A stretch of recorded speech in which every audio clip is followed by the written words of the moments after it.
I believe that laziness is a fucking myth created by corporate overlords who guilt you into thinking you are lazy because you don't want to do the menial, repetitive, boring tasks that they rely on you to do in order to line their back pockets. What if we just took all our crap and just went and piled it at the White House and the Pentagon? Like, here's my car, here's my bed, here's my dresser, here's all my stupid t-shirts, here's all my junk, here's everything I own. Just go stack it at 1600 Pennsylvania Avenue and be like, you know what, kiss my ass. You guys deal with all this stuff, man. See what they do then, because that's all it's about. They just want to control all our stuff. Well, like, you can have all my stuff, man. So life's a bit like Times Square in that it's a lot of glitz, a lot of glamour. But at the end of the day, it's really all just fake, and it's all just a big distraction. It's just empty stuff, man. So you're gonna get back to nature, get back to what's real in life. If you get caught up in all this stuff, you'll live a life of emptiness and quiet desperation. Avoid distracting yourself with meaningless stuff. Follow your heart. Just a game. Instead of thinking, oh, maybe society is fucked.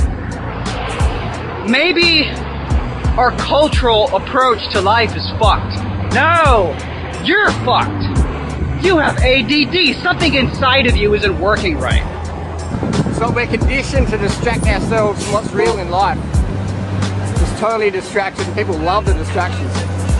People love it. It's incredible how much we hate the present moment. There's total distractions everywhere. Escaping to the Bahamas. Escape to the Bahamas. Those are the fucking marketing terms used for like vacation packages.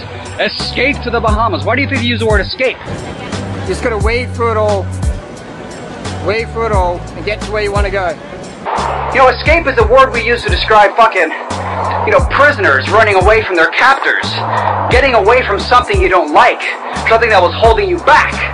Well, yeah, you hate your fucking job, so you're escaping from the prison of your culturally conditioned lifestyle. The culture is a perversion. It fetishizes objects, creates consumer mania, it preaches endless forms of false happiness, endless forms of false understanding in the form of swirly religions and silly cults. It invites people to diminish themselves and dehumanize themselves by behaving like machines. Are we really going to hang on to all our material possessions at the potential cost of our fellow human beings? Paradise, heaven on earth, could be a day-to-day, moment-to-moment experience. We have a system of schooling which starts with grades. And we get this little creature into the thing with a kind of, come on, kitty, kitty, kitty. And we get it always preparing for something that's going to happen.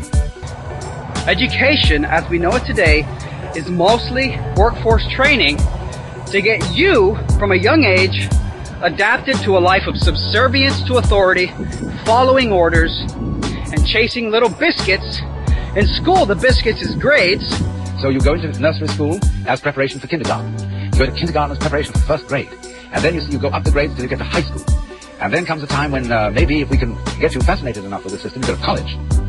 And then when you go to college, if you're smart, you get into graduate school and stay a perpetual student. And go back to be a professor and just go round and round in the system. But in the ordinary way, they don't encourage quite that. They want you after graduate school, or after graduation, commencement as it's called, beginning, to get out into the world with a capital W. And so you've been trained for this and now you've arrived.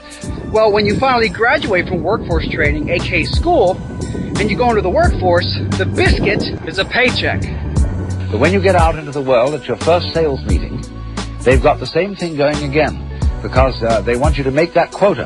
And if you do make it, they give you a higher quota. And come along about 45 years of age, maybe you're vice president. And suddenly it dawns on you that you've arrived. With a certain sense of having been cheated. Because it is just the same as life feels the same as it always felt. And you are conditioned to be in desperate need of a future. So the final goal that this culture prepares for us is called retirement.